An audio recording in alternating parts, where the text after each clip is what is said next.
Dios le bendiga, le habla su hermano y amigo Carlos Tejada y este es su programa Biblia para Todos. Y en esta nueva oportunidad que el Señor nos permite, aquí en su emisora Radio Retorno TV, tenemos unos invitados especiales, los cuales vamos a compartir de la palabra, ya que este programa está dedicado a ustedes, a la enseñanza de la palabra, a la sana enseñanza de la palabra de Dios, y para que aquellos que todavía no son muy conocedores de la Biblia tengan su oportunidad de hacer sus preguntas a través de las redes, mantenerse en contacto con nosotros, y aquellos que sí dominan y tienen conocimiento de la palabra puedan hacer su aporte. Así que en esta oportunidad vamos a presentar a un maestro de la palabra, a un exégeta que nos acompaña el día de hoy, el maestro Fernando Mato. Que Dios bendiga ese maestro. Amén, gloria al Señor para siempre. Y nos acompaña el evangelista Joan Ferran, el cual es un ministro de la palabra, que también va a compartir con nosotros en esta oportunidad. Gloria al Señor. El tema que tenemos para hoy, yo le voy a dar el espacio al ministro para que pueda desarrollar y así podamos ser edificados de la enseñanza que el maestro nos trae el día de hoy sobre el día del Señor. Ese es el tema de esta oportunidad, así que quiero que presten atención, estén atentos. También pueden hacer sus preguntas, como ya le había anunciado, y le estaremos dando respuesta. Así que Dios bendiga y vamos a darle la oportunidad a nuestro hermano ministro Fernando Mato.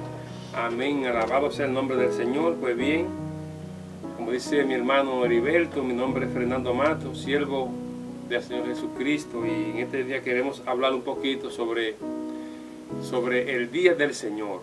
O sea, vamos a tratar de hacer una pequeña exégesis sobre lo que es el día del Señor, porque hay mucha confusión con respecto a lo que es el día del Señor.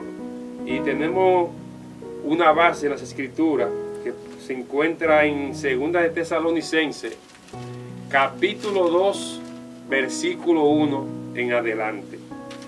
Y la palabra se van a leer en el nombre del Padre, del Hijo y del Espíritu Santo. Amén. Pero con respecto a la venida de nuestro Señor Jesucristo y nuestra reunión con Él, os rogamos, hermanos, que no os dejéis de mover fácilmente de vuestro modo de pensar, ni os conturbéis por espíritu, ni por palabra, ni por carta, como si fuera nuestra, en el sentido de que el día del Señor está cerca. Nadie os engañe en ninguna manera, porque no vendrá sin que antes venga la apostasía y se manifieste el hombre de pecado, el hijo de perdición. Amén. Gloria al Señor. Señor, te damos gracias por tu palabra. Gracias, Jesús. Poderoso. Te pedimos en esta hora, Señor, que tú nos ayudes, Señor amado, que tú nos ilumines, Señor, conforme, Padre amado, a tus santas escrituras, que tu Santo Espíritu, Señor, revele, Señor, en esta hora tu santa palabra por medio, Señor, de tu siervo, en el nombre de Jesús. Amén. Alabado sea el nombre del Señor. Pues bien, aquí en esta pequeña porción que hemos leído sobre el tema del día del Señor, quisimos traerle esta pequeña reflexión porque hay mucha confusión con respecto a esta palabra que el apóstol Pablo expresa. Si nosotros nos damos cuenta, en el capítulo anterior o en el primer libro del apóstol Pablo, su primera carta, en el 4:3 en adelante, el apóstol Pablo allí habla de el evento más grandioso que le espera a la iglesia, y es el arrebatamiento de la iglesia. Y cuando hablamos del arrebatamiento de la iglesia, estamos hablando de todas aquellas personas que han aceptado a Cristo desde que Cristo predicó el Evangelio. O sea, el cuerpo místico de Cristo está formado por todos aquellos que han aceptado a Cristo como su único y suficiente Salvador. Entonces el apóstol Pablo, en la segunda carta a esa iglesia en Tesalónica, una iglesia que fue fundada por el apóstol Pablo. Pablo primeramente predicó allí el Evangelio, pero solamente tenían los escritos del Antiguo Testamento. O sea, no había allí ningún texto todavía del Nuevo Testamento. Incluso se cree, según históricamente, de que la primera carta a los tesalonicenses y la segunda fueron las primeras escrituras que se escribieron del Nuevo Testamento. Entonces, el motivo por el cual el apóstol Pablo está hablando aquí sobre el día del Señor, había un conflicto dentro de la iglesia, había una persecución. En aquellos entonces hubo un emperador llamado Calígula, llamado Gallo. Ese señor gobernó en el Imperio Romano entre el 37 al 41. Y este hombre fue un gran perseguidor de la iglesia.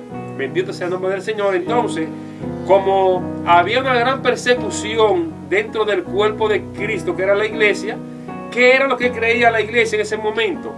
De que la iglesia estaba pasando por ese momento que el Señor Jesucristo habló en Mateo 24, versículo 21, donde dice que habrá en el mundo una gran tribulación, el cual no la ha habido desde que hubo gente en la tierra. Entonces, solamente se predicaba de eso oralmente, o sea, no estaban todavía escritos los evangelios. Entonces, al este hombre estar persiguiendo a la iglesia, estar matando a los siervos de Dios, persiguiendo, echándoselo a la fiera, ¿qué estaba creyendo la iglesia? De que el día del Señor había llegado. Pero Pablo entonces tiene que decirle que el día del Señor no puede venir. Alabado sea el nombre del Señor. Primeramente debe de acontecer un acontecimiento, que es el arrebatamiento de la iglesia. Y luego, después que la iglesia sea arrebatada, entonces sí empezará el día del Señor, que tiene que ver con todos los juicios apocalípticos que habla el libro del Apocalipsis, escrito por el apóstol Juan, después del rato de la iglesia.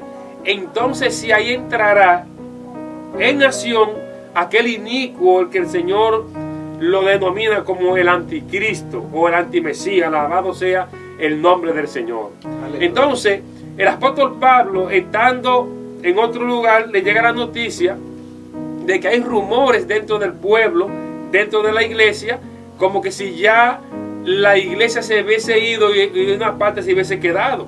Entonces Pablo tiene que verse en la obligación de escribirle a ellos un segundo libro y decirle no, cuando la palabra dice porque no vendrá sin que antes venga la apostasía, o sea, pero que no vendrá, ¿qué?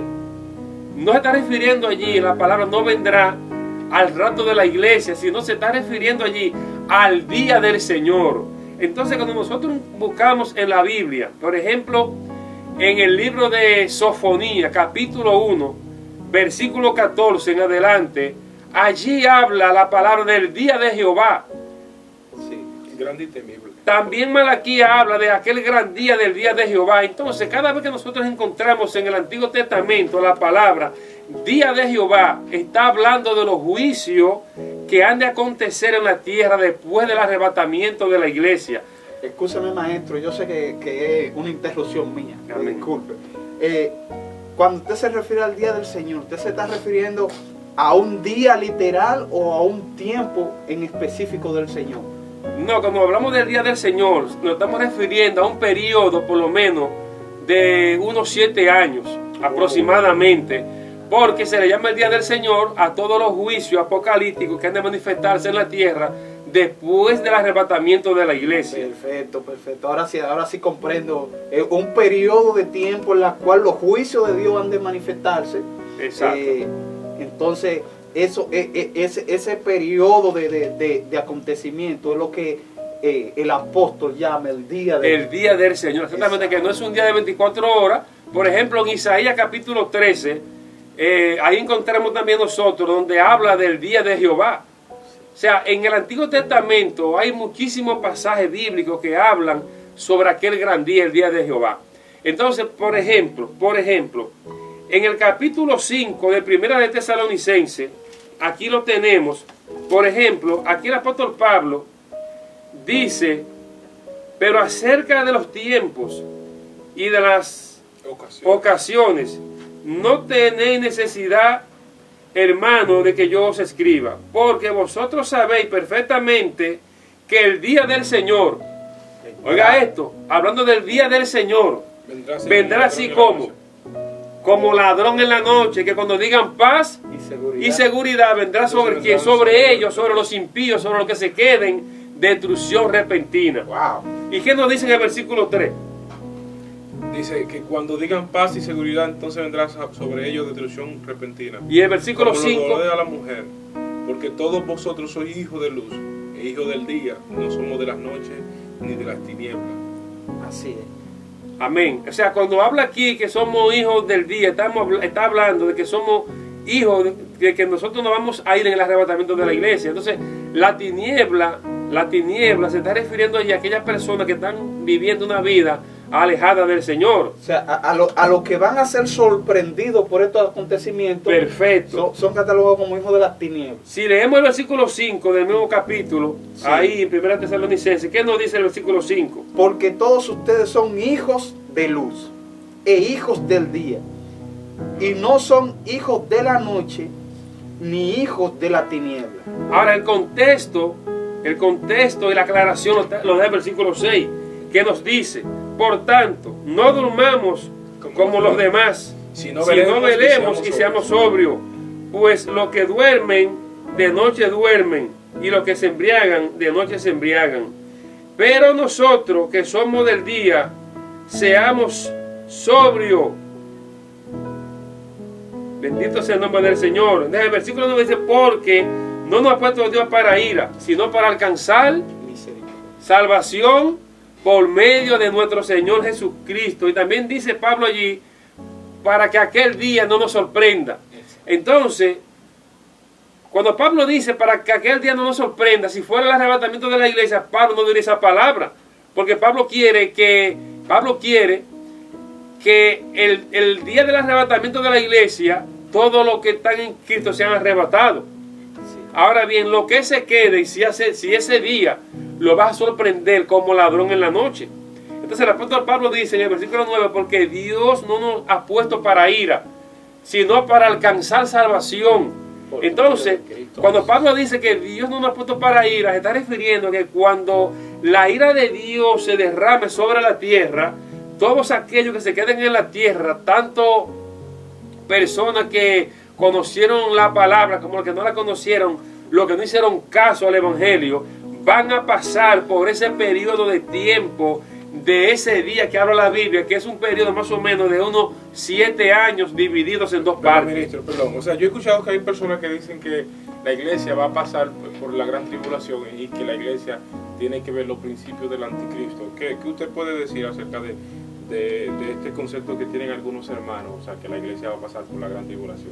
Bueno, en realidad son personas que son otros hermanos, pero no han investigado con profundidad las escrituras, y quizá el Espíritu Santo no le ha iluminado a ellos, quizá como a otros que tienen más capacidad, tienen más conocimiento, han profundizado más en la escatología, porque la escatología es una rama de la teología que es bien profunda, ¿me entiendes? Entonces no todo el mundo se dedica a, ¿qué decirte?, a interpretar, o sea, a leer el libro de Daniel, el libro del Apocalipsis, que son libros escatológicos totalmente, o sea, aunque tienen parte histórica, pero hay todavía muchas partes en el Antiguo Testamento que no se han cumplido, como el libro de Daniel.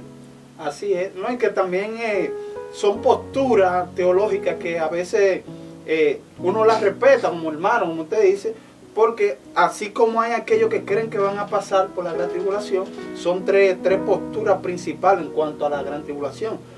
Los pretribulacionistas, los mesotribulacionistas y los posttribulacionistas.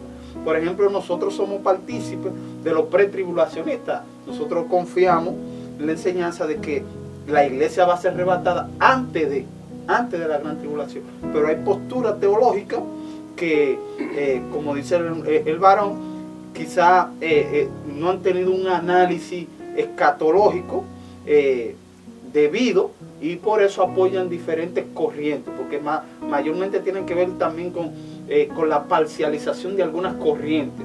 Una corriente que piensan que no, que después, que aquello, que lo otro, pero damos gracias a Dios por la convicción que nos ha permitido tener y de confiar de que nos vamos antes de la gran tribulación como iglesia. Amén. Fíjate que todo debe de empezar, toda escatología debe de empezar con la semana 70 del libro del profeta Daniel. Fíjate que el profeta Daniel en el capítulo 9 recibe una revelación, recibe una interpretación a través de un ángel, donde hay un periodo allí conocido como las 70 semanas, que esa parte fue dada a Israel, no a la iglesia. La iglesia empieza con Cristo. Entonces estamos hablando de unos 600 años más aproximadamente entre los escritos de Daniel y el Nuevo Testamento, empezando con nuestro Señor Jesucristo. Entonces cuando Daniel escribe y dice que esto es para tu pueblo, para tu nación, se está refiriendo allí a la nación de Israel. Fíjate que las 70 semanas, que es un periodo más aproximadamente de unos 490 años, de esos 490 años solamente se han cumplido 483. Falta todavía una semana que no se ha cumplido, que es lo que se conoce como la semana septuagésima de Daniel, que tiene que ver en sí con Israel, no con la iglesia. Porque la iglesia no estaba cuando se dieron las 70 semanas, tampoco va a estar cuando comience el periodo de esa última semana que falta, que es lo que se conoce como la semana 70 que habló el profeta Daniel. Así, ahí deja también en evidente claro, como usted señala, que hay un trato especial con Israel y hay un trato especial con la iglesia. Entonces es ahí donde a veces muchos se confunden, porque Israel ciertamente va a vivir su tribulación, va a pasar por ese periodo, va a pasar todo eso, pero la iglesia que es de Cristo, la esposa, va a ser apartada de, y entonces va a comenzar un trato especial de ese periodo, de ese día del Señor, entre Dios y su pueblo, la nación y lo que se haya quedado, pero la iglesia tiene un trato especial. Exactamente, claro. Entonces fíjate que el apóstol Juan, en Apocalipsis capítulo 1, versículo 10, allí dice el apóstol Juan que yo estaba en el Espíritu en el día del Señor. O sea, nosotros leemos en la Reina Valera Día del Señor, pero en el texto, vamos a decir griego, que el apóstol Juan escribe, tiene otro significado. Y se está refiriendo allí a juicio. Por ejemplo, dice una corriente del sabatista que el día del Señor, allí que habla Juan, se está refiriendo al sábado. Pero dicen otros que se está refiriendo al domingo, que es el día de la resurrección. Pero en ese contexto, el día del Señor ni se refiere a domingo, ni se refiere a sábado, sino se está refiriendo, Juan dice que él estaba en el Espíritu en el día del Señor. Él está diciendo que él estaba en el Espíritu en el día en el que el Señor derramará los juicios en la tierra, porque el libro del Apocalipsis es un libro que describe los juicios del Señor que tendrán lugar después del arrebatamiento de la iglesia. Tremendo. ¿Me entiendes? Entonces la palabra día del Señor que menciona Juan allí no se está refiriendo ni a domingo, porque el Señor no resucitó domingo. ¿Me entiendes? Lo que pasa es que la gente está confusa. ¿Cómo eso? Perdón, ¿cómo eso, ministro? ¿Cómo eso? Hay muchas verdades aquí envueltas, pero vamos a tratar de permanecer en la línea. Porque hay muchas verdades que a veces quedan inconclusas. Entonces, vamos. Sí, no, que está muy fuerte, ha tocado muchos puntos muy fuertes. Yo sé que esto va a despertar cuestionante. Entonces, para no dejar a la persona tan valiente, vamos a seguirle dando con. Perfecto. Entonces, estamos centrados en el día del Señor. Exacto. Entonces, el apóstol Juan está diciendo esa palabra, que él estaba en el Espíritu en ese día. En ese día, que es un día, en realidad, que no es un día de 24 horas, como venimos diciendo, sino que tiene que ver con los juicios que se han de derramar sobre la tierra.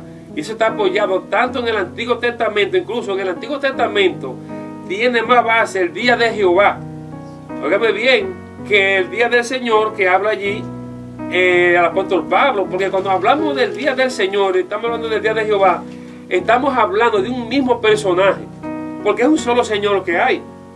Tanto el Señor Jehová en el Antiguo Testamento como el Señor Jesús en el Nuevo Testamento, estamos hablando de un solo Señor. ¿Me entiendes? Entonces, el apóstol Pablo aquí, por ejemplo, hablando con los hermanos de la iglesia de Tesalónica, le está diciendo que nadie os conturbe. ¿Por qué? Porque andaban mucho por allí diciendo que era que ese día había llegado. Incluso se cree de que esos hermanos estaban escuchando alguna profecía de personas quizás mal informadas. Incluso se cree también que estaban recibiendo cartas, como que el apóstol Pablo lo que lo había a ellos era engañado, como que el apóstol Pablo no le había dicho la verdad a ellos con respecto a ese día, porque era una persecución terrible que había en los tiempos en que el apóstol Pablo escribió estas cartas.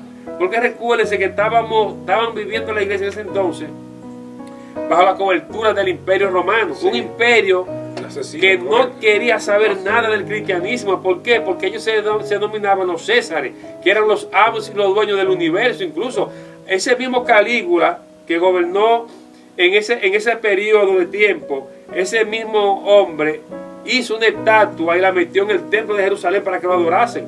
Sí. Y donde quiera que estaba plantado su imperio, pues allí había una estatua de ese señor y había que quemar incienso. Y como Mateo 24, versículo 15 dice, y cuando veáis en el lugar santo la abominación desoladora, el que lee entienda.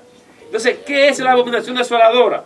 La abominación desoladora que habla Mateo 24, 15, dicho por el mismo Jesucristo, se está refiriendo a una efigie, a una estatua que se pondrá en el lugar santo. Óyeme bien, porque el anticristo se le va a hacer una imagen. ¿Quién la va a mandar a hacer la imagen? El falso profeta va a mandar a hacer una imagen del anticristo. Entonces, al ellos ver tanto los judíos como el cristianismo, que se estaban colocando dentro de los templos, tanto paganos como cristianos, óigame bien, estatuas de ese hombre, entonces ellos creían rotundamente que el día del Señor ya había llegado. O sea, no el rapto de la iglesia en sí, porque el rapto de la iglesia no tiene que ver con la palabra día del Señor. Día del Señor tiene que ver con juicio. Ahora, el rapto de la iglesia tiene que ver, ¿sabe con qué? Tiene que ver con paz y con gozo. Eso sí. Entonces, en el versículo 4, para lo que nos vayamos de esta tierra. Entonces, la otra cosa es que nosotros debemos también tener claro de que la gran tribulación en sí no empezará al inicio del rapto de la iglesia. ¿Por qué? Porque el anticristo hará un tratado, hará un pacto con la nación de Israel, y allí en los primeros días, después del rapto de la iglesia, se va a hacer ese pacto y se van a decir tantas cosas de que esas personas se lo llevaron los ovnis y que esas personas desaparecieron. Entonces eso es lo que vas a dar. Eso es lo que vas a dar a que todo el ser humano que esté en la tierra sea sellado. Eso es lo que vas a dar lugar a eso. ¿Por qué? Porque ellos van a inventar muchas cosas, que se lo llevaron los ovnis, que se lo llevaron los extraterrestres, pero nosotros sabemos de que la iglesia va a desaparecer porque es el Señor mismo, con voz de mando, con voz de arcángel y con trompeta de Dios, que descenderá del cielo. Y los muertos en Cristo resucitarán primero. O sea, cuando dice Pablo, los muertos en Cristo, se está refiriendo de Pentecostés para acá hasta el arrebatamiento.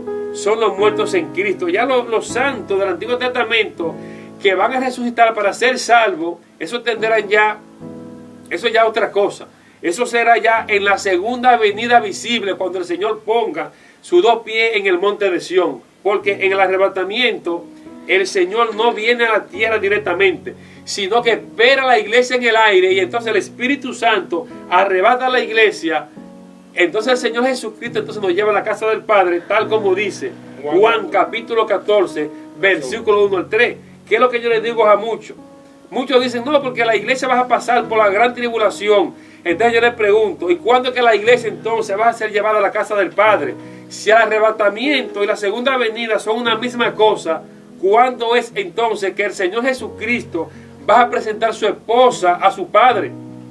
Perdón, hermano, lo que pasa es que hay muchos que han confundido, que dicen, y os entregarán a tribulación, refiriéndose a los discípulos. Hay muchos que han creído que este acontecimiento es el mismo que se presentará a la iglesia.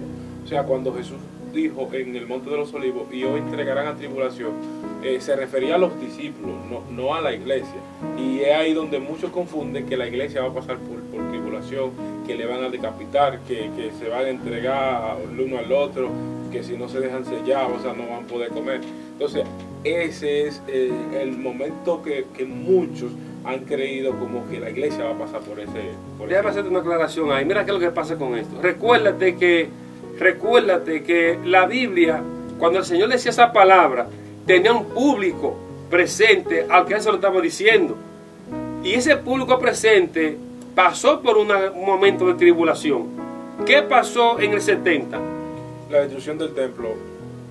Entonces en el 70, el emperador Tito en el 70, cumpliendo así la palabra del Señor Jesucristo, y no quedará piedra sobre piedra que no sea derribada, eso tuvo un cumplimiento. Entonces esa palabra se cumplió en los primeros discípulos. Se cree que el apóstol Juan, con toda seguridad, estaba vivo, porque el apóstol Juan escribió el Apocalipsis más o menos entre el año 90 al 96 después de Cristo. O sea, 26 años después que este emperador llamado Tito destruyó el templo. Entonces cuando el Señor le dice a los discípulos, está hablando específicamente con ellos, porque es que la Biblia tiene su contexto histórico y tiene su contexto actual. ¿Me entiendes? Nosotros debemos guiarnos por las Escrituras.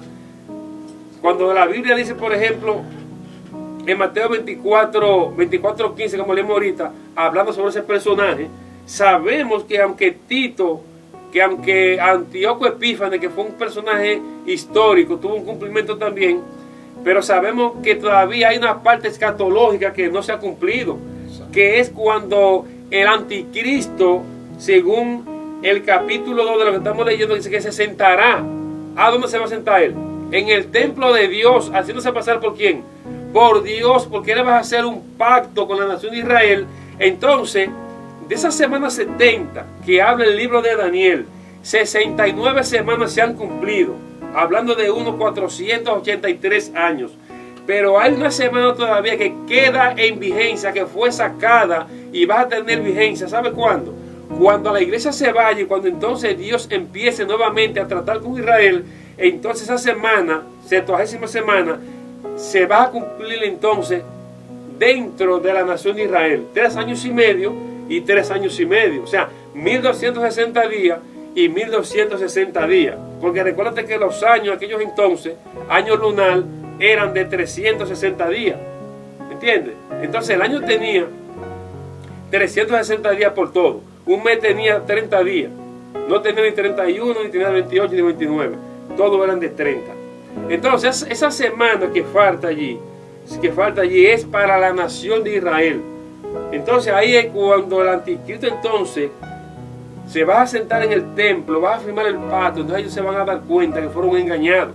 Entonces ahí cuando Pablo dice, cuando digan paz y seguridad, entonces vendrá sobre ellos destrucción repentina. Pero aquí en el capítulo 2 donde estamos leyendo, dice Pablo, pero que al principio hay quien lo detiene. Esa es una parte. Ahí aclare bien, o sea, porque hay muchos que piensan que es el tiempo que todavía no se ha manifestado. Esa es una parte allí que se han escrito muchos libros sobre esa parte, se han dicho muchas cosas, pero el apóstol Pablo cuando dice que al presente hay quien lo detiene, nosotros sabemos en realidad que quien detiene la manifestación del anticristo es Dios mismo, porque ni tú ni yo podemos detener ese personaje. Ahora bien, dice que cuando su vela se ha quitado del medio, entonces se manifestará aquel inicuo.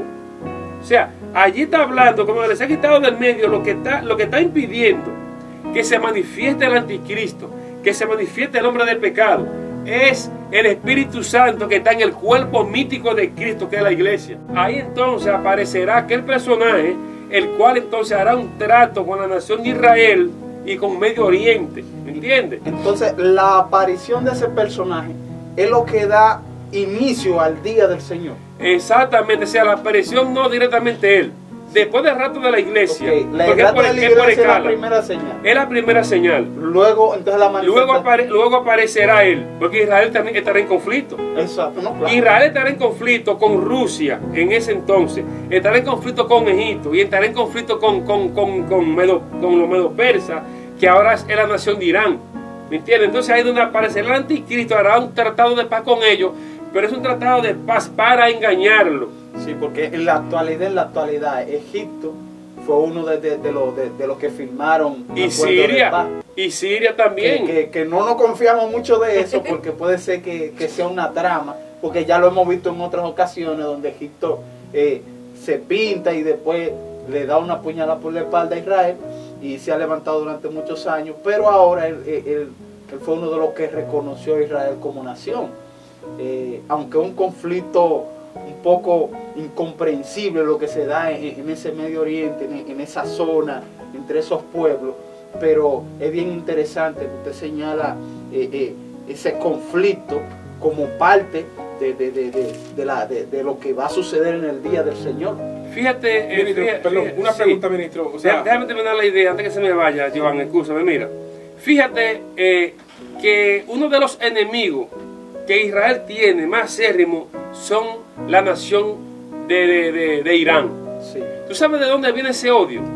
Históricamente, ese odio viene de los acontecimientos que pasaron, que nos narra el libro de Esther. Cuando esos quienes eran los medos persas, llamados los medos persas, que era la nación de Irán ahora. Fíjate que cuando aquel hombre se levantó contra Mardoqueo, aquel hombre llamado Amán, ¿qué quería hacer con los pueblos judíos? Exterminarlo. Y pasó entonces lo contrario, y de allí viene un odio tan terrible que se cree que Adolfo Hitler tenía descendencia de esa persona, y por eso fue que Adolfo Hitler se ensañó contra el pueblo judío, que mató más de 6 millones de judíos. ¿Me entiendes? Entonces, la nación de Irán va a formar parte de la coalición que va a hacer frente, que va a rodear a Israel junto con Rusia. Óigame bien, al principio del rapto de la iglesia. Entonces allí es que entonces aparecerá aquel personaje y hará un tratado de paz, y hará como una paz ficticia por un tiempito. Entonces ahí es donde él lo vas a engañar. ¿Me entiendes, Joan Manuel? Amén. Una pregunta, ministro. O sea, aquí dice que con la venida con el resplandor de su venida va a destruir al anticristo. O sea, muchos se han preguntado de qué venida se está refiriendo esta, porque, o sea, dice en el versículo 8 que con el resplandor de su venida lo va a destruir. O sea, si es, o sea, muchos han dicho, no, la primera, la segunda, o cuando se muestre visible, porque en el rato de la iglesia él no baja a la tierra, él está en la nube, pero en la venida de él, o sea, para que usted explique. Tú lo estás diciendo. Tú lo estás diciendo, porque si en el arrebatamiento de la iglesia el Señor nos espera en el aire, ¿me entiendes? Ahí no viene. O sea, es para los oyentes, o sea, sí. Para que tengan una noción de lo que sí, déjame explicarlo como tú quieres que yo lo explique. Mira. Primeramente, en el arrebatamiento de la iglesia, aunque muchas personas traten de decir que no hay un rapto, vamos a decir, como muchos lo llaman secreto, sí lo es bíblico. En 1 Corintios capítulo 15, versículos 51 y 52, Pablo dice, porque como en un abrir y cerrar de ojos. No todos diremos, pero ¿tú sabes lo que es un abrir y cerrar de ojos? Es un pestañeo así. A la final, ¿qué? A la final, trompeta. El apóstol Pablo está tomando esa metáfora, óyeme bien, de la fiesta de la trompeta que se hacían en Israel. Cuando todo el pueblo estaba reunido, allí había una persona con una trompeta en la mano, pero estaba lo que se llamaba el Coel Hagador, que es el sumo sacerdote. Y cuando el sumo sacerdote le hacía una seña al que tenía la trompeta, él le guiñaba un ojo. Entonces, que le guiñaba el ojo, hacía el tipo agarraba el chofar, un chofar de carnero, una trompeta, y agarraba así fuerte y sonaba. Entonces todo el pueblo ya tenía que entender que tenía que reunirse para la fiesta de la trompeta. O sea, había diferentes sonidos. Había un sonido que eran sonidos que lo tocaban, que era un sonido avisando que había problemas. Cuando era para una fiesta era un sonido diferente. Entonces, el apóstol Pablo está diciendo que un abrir y cerrar de ojos, tomando esa metáfora de allí, de lo que se hacía en la fiesta para la reunión. Entonces, cuando el Señor suene la trompeta, ¿qué es lo que vas a hacer? A reunir a su pueblo. Entonces la iglesia será arrebatada sorpresivamente. Dios no tiene que avisarle a nadie. Yo voy a arrebatar a mi pueblo, que el mundo lo sepa. No, Él se la lleva secretamente y punto, y se la llevó. Gloria al Señor. Perfecto. Entonces, ministro, ya a manera de conclusión, que usted nos dé una idea general, que nosotros podamos quedarnos con esa visión ahí. El día del Señor. El día del Señor viene con un sinnúmero de acontecimientos que dará apertura tanto a la manifestación del anticristo, a la gran tribulación, y un sinnúmero de acontecimientos y de eventos. Tienen las personas que preocuparse, el cristiano, como, o sea, por ejemplo, Jesucristo dijo en una ocasión que la gente, nosotros solemos discernir el tiempo, si está nublado va a llover. Y sí, claro, es una predicción del tiempo que tenemos y podemos decir, pero ¿cómo podemos nosotros más o menos saber? Está cerca el día del Señor, falta mucho, porque muchos acontecimientos dan relatos. Exacto, porque muchos dicen, no, eso la gente está hablando de que yo tengo conocimiento y no llega, pero en la actualidad hay algo que nos vaya señalando que se aproxima ese acontecimiento. Y muchos que hay. Lo primero que hay de la nación de Israel. Lo primero que hay es que la nación de Israel fue reconocida nación en el 14 de mayo de 1948. Sí. Oye bien, pero eso es algo que es sencillo para la otra parte. La tecnología. La tecnología. En estos días hablábamos sobre eso, porque la gente piensa que la ciencia, los avances tecnológicos y todo eso está en contra de la fe. No, la ciencia es testimonio de la fe, porque fue el mismo Dios que dijo que la ciencia aumentaría. Amén, exactamente su palabra. Entonces, cuando nosotros vemos toda esta noticia y todos estos acuerdos que están haciendo entre naciones y cómo han quebrado algunas naciones poderosas, eso es para dar apertura, óyeme bien, para que aquel gobernador del futuro llamado el anticristo o el hombre de pecado o el hijo de perdición, como la Biblia lo llama, haga lo que él va a hacer. O sea, la tecnología en sí está anunciando de que la venida del Señor está cerca. O sea el Señor no retala su promesa, el Señor no dilata en arrebatar a su iglesia, y luego entonces aparecerá en las nubes. Cuando dice que todo ojo le verá, allí está diciendo que todo ojo le verá, que vas a venir de una manera visible. Y cuando dice entonces que matará aquel inicuo con el resplandor de su venida, no es que se vas a morir, porque en Apocalipsis 19, versículo 20 dice que el anticristo y el falso profeta serán lanzados al lago de fuego. O sea, cuando dice que lo vas a consumir, es que le vas a quitar su autoridad, su poder, no que se vas a morir directamente, porque él va a ser echado vivo dentro del lago de fuego. Entonces, mi hermano, lo que estamos viendo ahora, cómo está la tecnología, eso nos da a nosotros a entender de que el arrebatamiento de la iglesia está cerca, de que la venida por su santo está cerca y la venida con su santo está cerca. Hablando de un arrebatamiento y luego una segunda venida. Primeramente nos arrebata 7 años con el Señor en la boda del Cordero. Entonces venimos para la tierra a disfrutar aquí del reino milenial, que tiene que ver también con el día del Señor, que vamos a darle terminación en el próximo programa. Gloria a Dios. Oye, eso está muy poderoso. Gracias, maestro, por esa gran enseñanza. Eso está candela. Sí, mucho conocimiento. Yo sé que las personas que están ahí esperamos que hagan su comentario y todo eso. Nuestro hermano Joan, ese evangelista del Señor, sé que son de esas personas que están llevando la palabra en estos momentos a diferentes lugares. Díganos cómo usted proyecta esta idea,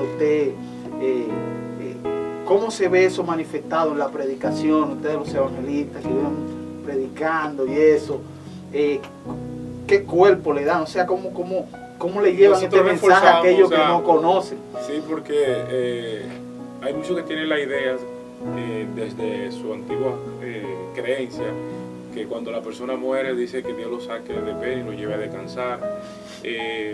Nosotros le decimos que la Biblia es real, que Jesús es real y que Él dejó un delegado aquí para que nosotros prediquemos el mensaje de salvación, que le alertemos, como dice Apocalipsis 20:15, que el que no se halló escrito en el libro de la vida fue lanzado al lago del fuego. O sea, esto tiene otra explicación, pero también alude a lo que es si no te inscribe en el libro de la vida, como dice también Romanos 10, verso 9, porque con el corazón se cree para justicia, pero con la boca se confiesa para salvación. Tenemos que confesar a Cristo Jesús aquí en la tierra para que nuestro Padre Celestial nos reconozca como su Hijo allá en el cielo. O sea, escúcheme, usted pudiera, a manera de conclusión, hacer una oración por los cómo no, oyentes. claro, o sea, yo Gloria a exhorto Dios. a cada oyente, o sea, cristiano o no cristiano, que nos acerquemos más ante la gracia, ante el Todopoderoso. Dice, acercaos a Dios y Dios se acercará a vosotros. Amén. Vamos a orar. Padre, en el nombre de Jesús, Gracias, te Jesús. adoramos y te Gracias, bendecimos, Dios, Señor. por esta tarde, Dios. Gracias por este momento. Por gracias este momento, estos Señor, que maestros, nos regala Dios. estos propagadores Padre, de la palabra. le pedimos, Señor, por Guarda, aquellos bendice, oyentes, Señor, que no te han por conocido, aquellos Dios, que no están que viendo, te revele, están Dios, escuchando, Dios, Señor, bendice, que sea bendice su su vida, Señor, bendice Dios su mío. hogar, De aquellos, trae Señor, que están a arrepentimiento, punto trae de salvación, irse, trae Fíjate, fortaleza, Dios, Dios, ayúdanos, Señor, Padre. bendice, Avívalo, Dios Señor, mío, adelante, dale Dios fortaleza amado. para gloria de tu En el nombre, en el nombre de Jesús. Cristo Jesús. Amén. Gloria a Dios. Bien. Gracias. Gracias a cada uno de ustedes por ver este espacio, por escucharnos. Que Dios bendiga a cada uno de los invitados. Más Amén, adelante gloria a Dios. estaremos desarrollando más temas como esto, la segunda venida de Cristo. Estaremos hablando más de escatología, más de cerca con el maestro Fernando Mato, nuestro hermano evangelista Joan Ferran. Amén. Estamos aquí para servirle, así que hagan sus comentarios, sus sugerencias, su opinión. Usted lo deja ahí en la caja de comentarios, en las diferentes plataformas, YouTube, Facebook, en cada plataforma. Usted hace sus comentarios, nosotros lo chequeamos y trataremos de darle respuesta. Así que Dios le bendiga y Dios le guarde y nos vemos en una próxima. Amén. Aleluya. Gloria a Dios.